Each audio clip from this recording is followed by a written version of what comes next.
السلام علیکم ورحمۃ اللہ وبرکاتہ۔ میں ہوں ملک زاھداعوان اور آپ دیکھ رہے ہیں پاکستان تحریک آواز چینل۔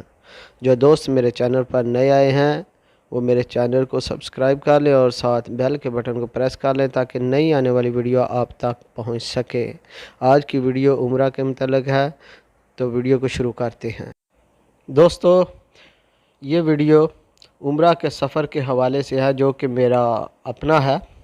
میں نے جدہ پہنچ کر ایک دو دن سٹے کرنے کے بعد توکلنا ایپ ڈاؤن لوڈ کر کے وہاں سے پرمیشن لی اور پرمیشن لے کر پھر میں عمرہ کے لیے جدہ سے روانہ ہوا۔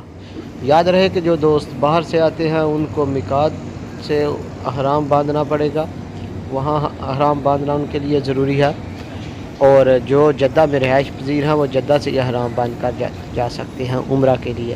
اور میں نے احرام جو ہے وہ جدہ سے ہی باندھا کیونکہ میرا یہاں کا ورک ویزا ہے، اور یہاں سے احرام باندھ کر میں عمرہ کے لیے مکہ کو روانہ ہوا۔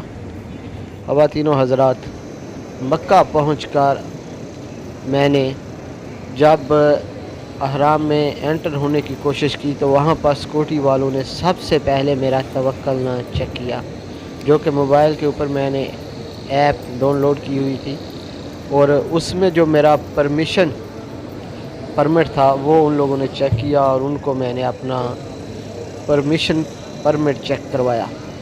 اس کے بعد مجھ کو انٹری دی گئی اور میں نے پھر اپنا عمرہ کے حوالے سے طواف کرنا شروع کیا۔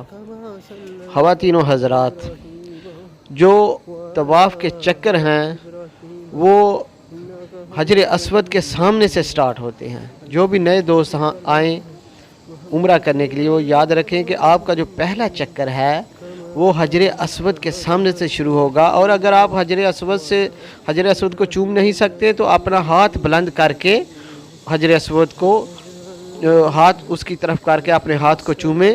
یہ ایسا ہی ہے جیسے آپ نے حجر اسود کو چوما ہے۔ دوستو، 7 بار آپ نے ایسے ہی کرنا ہے۔ جب آپ اپنا چکر مکمل کر کے حجر اسود کے سامنے پہنچیں گے پھر آپ نے اپنا ہاتھ بلند کرنا ہے اور حجر اسود کی طرف کر کے اپنے ہاتھ کو چوم لینا ہے۔ اس طرح آپ کا ہاتھ چوما ہوا حجر اسود کو چومنا تصور ہوگا۔ 7 چکر لگا کر طواف مکمل کر کے آپ پھر 2 رکعت نفل طواف کے ادا کریں۔ اس کے بعد پھر صحیح کی طرف نکلیں۔ صحیح صفا مروہ کے درمیان ہوگی۔ دوستو، میں نے جب صحیح کی طرف چلنا شروع کیا تو صفا مروہ کے درمیان پہنچا۔ دوستو، یاد رہے صفا مروہ وہ عظیم پہاڑیاں ہیں جن کو قرآن پاک میں اللہ پاک نے کہا کہ یہ میری نشانیاں ہیں۔ اور کیوں کہا گیا؟ کیونکہ صفا مروہ کے درمیان حضرت اماں حاجرہ سلام اللہ علیہ نے 7 مرتبہ حضرت اسماعیل علیہ السلام کی پیاس کے حوالے سے 7 چکر لگائے تھے۔ 7 مرتبہ دونوں پہاڑیوں کے درمیان دوڑی کہ کہیں سے پانی ملے اور میں اسماعیل علیہ السلام کو پانی پلاؤں، کیونکہ حضرت اسماعیل علیہ السلام کو بہت پیاس لگ گئی تھی اور اس کی وجہ سے اماں حاجرہ سلام اللہ علیہ دوڑتی تھی، کیونکہ کسی بھی ماں سے اپنے بیٹے کی پیاس برداشت نہیں ہو سکتی، اور اپنے بیٹے کی محبت کی خاطر حضرت اماں حاجرہ سلام اللہ علیہ صفا مروہ کے درمیان پہنچی۔ یاد رہے خواتین و حضرات، صفا مروہ کا جب آپ پہلا چکر سٹارٹ کریں گے تو آپ دیکھیں گے کہ وہاں تھوڑا سا چلیں گے تو آگے ایک اوپر گرین لائٹیں لگی ہوئی ہیں، وہاں پہنچ کر آپ نے تیزی سے بھاگنا ہے۔ اگر آپ نہیں تیزی سے بھاگیں گے تو آپ کو وہ ثواب نہیں ملے گا۔ بیمار کے لیے، معذور کے لیے اس کو چھوٹ ہے، لیکن جو تندرست ہے اس کو یہاں پر تیز دوڑنا پڑے گا، بھاگنا پڑے گا۔ اس لیے اسی طرح آپ نے 7 بار اسی طرح آپ نے کرنا ہے۔ جب آپ یہ 7 چکر لگا لیں گے، 7 چکر لگانے کے بعد پھر آپ کو اپنا حلاقہ کرانا پڑے گا۔ حلاقہ پنجابی میں ٹینٹ کو کہتے ہیں۔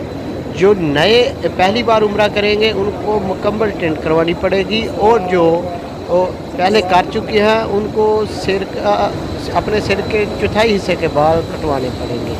اگر وہ ٹینٹ کروا لیتے ہیں تو ان کے لیے زیادہ ثواب ہے، اور اگر چوتھائی حصہ کے بال کٹوائیں گے تو پھر بھی ان کے لیے ثواب ہے۔ اسی طرح آپ کا پھر یہ عمرہ مکمل ہو جائے گا۔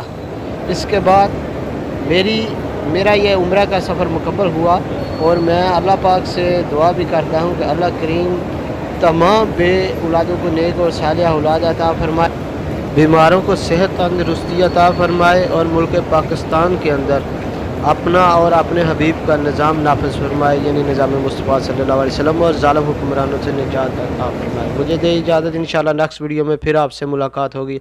آپ کا میزبان ملک زاھداعوان، اللہ حافظ۔